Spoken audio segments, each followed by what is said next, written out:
Si vous aimez mon contenu et que vous souhaitez suivre mes lives, je vous invite à me rejoindre sur Twitch, je compte sur vous. Mais nous, ce qu'on veut, c'est de la castagne, c'est de l'action, c'est l'épisode, c'est le gros morceau, comme on dit. Ok, ça reprend directement là où on s'était arrêté la dernière fois. C'est Neva, je crois que c'est comme ça son nom, qui s'approche du vaisseau de nos amis. J'ai hâte de voir la réaction de Piccolo. Parce que, je ne cesse de le dire, mais ce personnage... on dirait vraiment le tout-puissant de l'époque. Est-ce que son objectif c'est de récupérer la Dragon Ball? Ou alors... Il est chelou ce personnage. On va en apprendre peut-être plus sur les origines de Piccolo et sur un petit peu l'histoire des Namek. Au final, le vœu de Goma, ça s'est retourné contre lui parce qu'en ordonnant à Shenron avec Neva de rapetisser tout le monde, en enfant, ils se sont pointés quand même dans le royaume des démons. Au final, c'est le vœu de Goma qui a amené ça. Il est suspect, je trouve, ce perso. Est-ce que ce sera un personnage antagoniste? Je ne sais pas du tout, en vrai. Je pense pas que Neva soit antagoniste. Parce qu'on voit que Goma, dans sa réaction, il est surpris de voir Neva les rejoindre, d'aller les voir. Peut-être qu'il a des objectifs personnels, mais...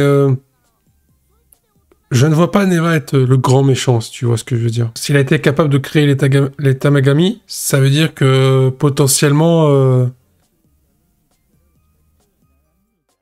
il est coriace avec ses pouvoirs, ça veut dire. Alors est-ce qu'en termes de puissance pure, en tant que guerrier, il est vraiment plus fort que ses créations? J'ai un doute.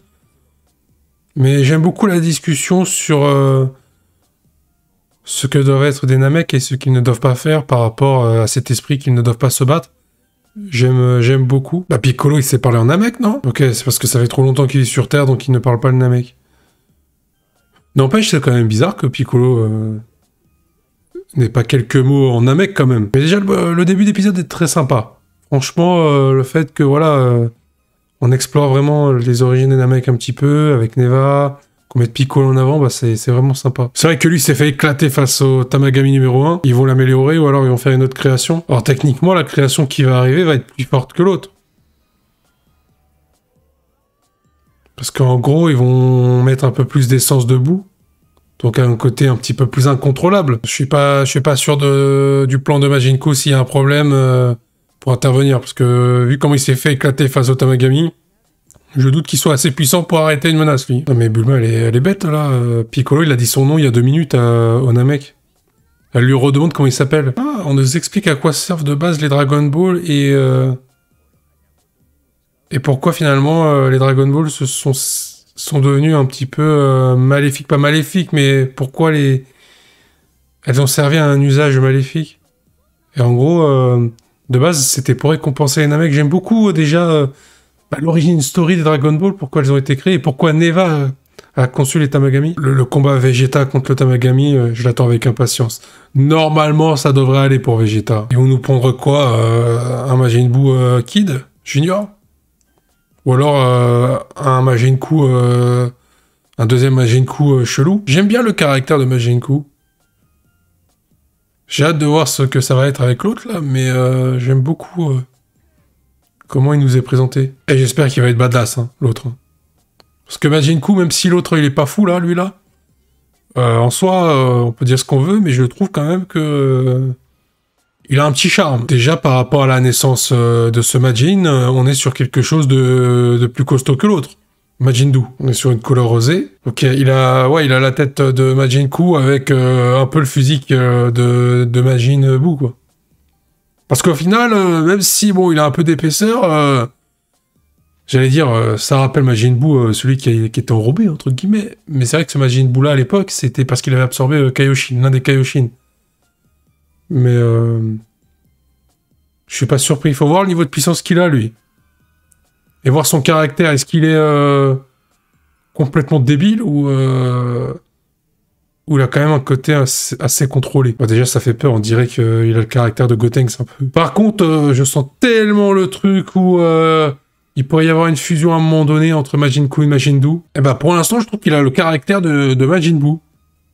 Parce que je me souviens, Majin Buu, lui, ce qu'il voulait, c'était bouffer du chocolat et des bonbons. Mais le truc, s'ils sont amenés à fusionner, ils vont fusionner comment? Ou alors il va être absorbé.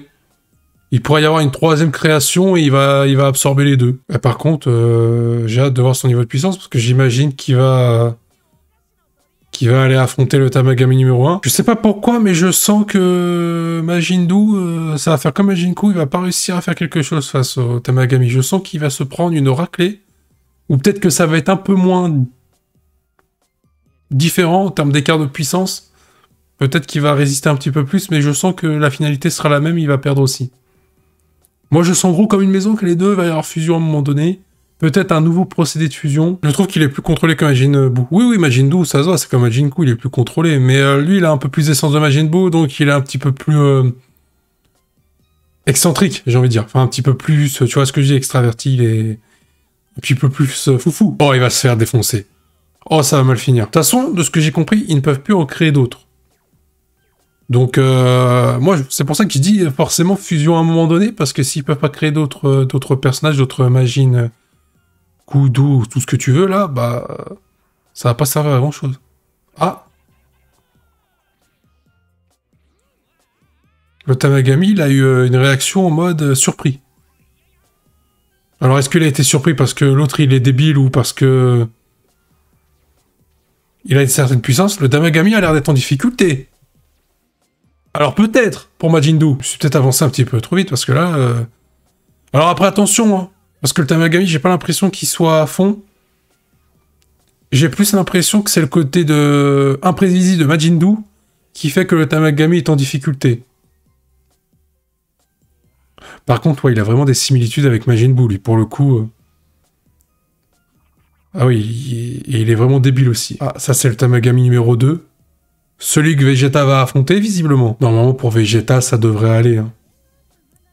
Mais après, attention, ce Vegeta-là n'a pas la même puissance que Goku, parce qu'on est vraiment à la fin de l'arc Buu. On est juste après l'arc Buu. Donc Goku, ça a le niveau d'un SCJ3, peut-être plus, un tout petit peu plus. Et Vegeta, c'est SCJ2. Allez, montre-nous Vegeta. Fais honneur au Saiyan. Ouais, pour moi, ils vont récupérer la deuxième Dragon Ball. Hein. Il peut s'en sortir Vegeta. Mais oui, il va le défoncer, Vegeta. Je suis vraiment pas inquiet pour le coup. Pour l'instant, on est sur un Vegeta qui s'échauffe.